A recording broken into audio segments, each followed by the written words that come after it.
ચાવડાએ સાંસદ દ્વારા જાહેર મંચ પરથી કરાયેલા નિવેદનને લઈને પોતાની પ્રતિક્રિયા આપી છે। કહ્યું, સત્તાના નશામાં ભાજપના નેતાઓ, ધારાસભ્યો, સાંસદ સભ્યો જે વાણી વિલાસ કરી રહ્યા છે એનો જવાબ અંકલાવ અને ગુજરાતની જનતા 26 તારીખે આપશે।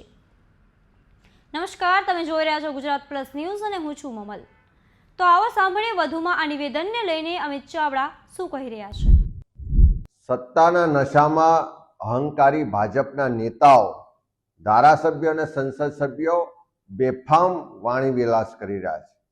ગઈકાલે જ આણંદ જિલ્લામાં રાજ્યના ઉપમુખ્યમંત્રીની હાજરીમાં આણંદના સાંસદે બેફામ વાણી વિલાસ કરી અને ધમકી આપતા હોય એવા સ્વરૂપમાં ભાષણો કર્યા કે એક પણ સીટ કોંગ્રેસની આવશે તો એ આખા તાલુકાને અમે ગ્રાન્ટ નહીં આપીએ, આખા તાલુકાના લોકોને ગ્રાન્ટ નહીં આપવાની જે ધમકી આપે છે, આ પહેલો બનાવ નથી।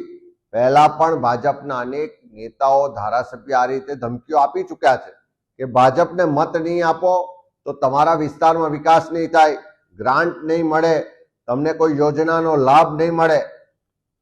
એ નેતાઓને કહેવા માંગીએ છીએ કે પ્રજાએ મત આપ્યા એટલા માટે ચૂંટાયા છો, પ્રજાના પડસેવાના ટેક્સના પૈસામાંથી પગાર લો છો, પ્રજાના પડસેવાના પૈસામાંથી રાજ્ય સરકારનું બજેટ બને છે અને એ બજેટમાંથી આ વિવિધ વિકાસની ગ્રાન્ટો આવે છે।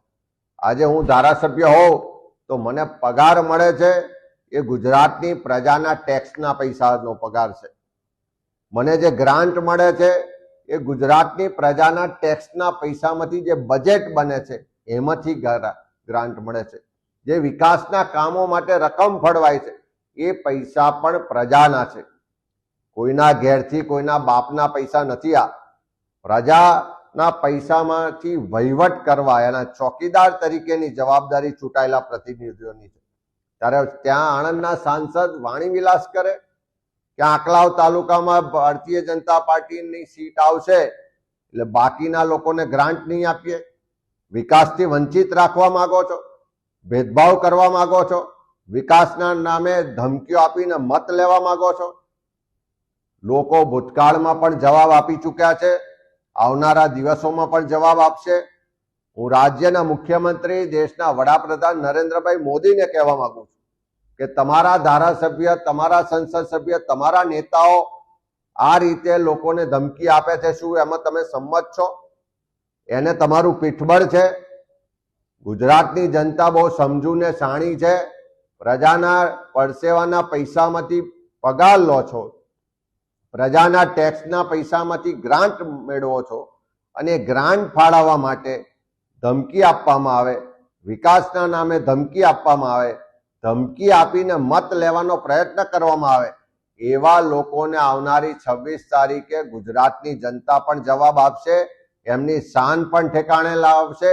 અને એવા નેતાઓને પણ કહેવા માંગુ છું કે અભિમાન જે તમારું છે એને ઉતારી દેજો, સત્તાના નશામાંથી બહાર આવજો। આ તમારા કોઈ ઘરના પૈસા નથી, આ પ્રજાના પૈસા છે, પ્રજાના વિકાસ માટે વાપરવાના હોય છે। એમાં કોઈ તમે દયાદાન કરતા નથી, તમે તો એક સિસ્ટમનો ભાગ છો। આ રીતે ધમકી આપવાથી પ્રજા ડરી જવાની નથી। અને ખાસ કરીને આંકલાવની વાત કરું તો એ તો આખો કાંઠાગાળો છે, ત્યાંના લોકો કદાચ આર્થિક રીતે એટલા સક્ષમ નહીં હોય પણ રાજકીય કોઠા સૂદ ધરાવનારા લોકો છે। તમારી આવી પોકળ ધમકીઓ, આવા પોકળ ભાષણોથી કોઈ ડરે એવા નથી। આવનારી 26 તારીખે આંકલાવ પણ જવાબ આપશે ને ગુજરાતની જનતા પણ જવાબ આપશે કે આ અહંકારી જે શાસકો, ભાજપના ધારાસભ્ય અને નેતાઓ જે વાણી વિલાસ કરીને ગુજરાતની જનતાને, મતદારોને ડરાવવા દબાવવાનો પ્રયત્ન કરે છે એનો જવાબ પણ 26 તારીખે મળશે। અમિત ચાવડાની વાતથી તમે કેટલા સહેમત છો, શું વિચારો છો, કોમેન્ટ કરીને અમને જરૂરથી જણાવજો। અત્યાર માટે બસ આટલું જ, ધન્યવાદ।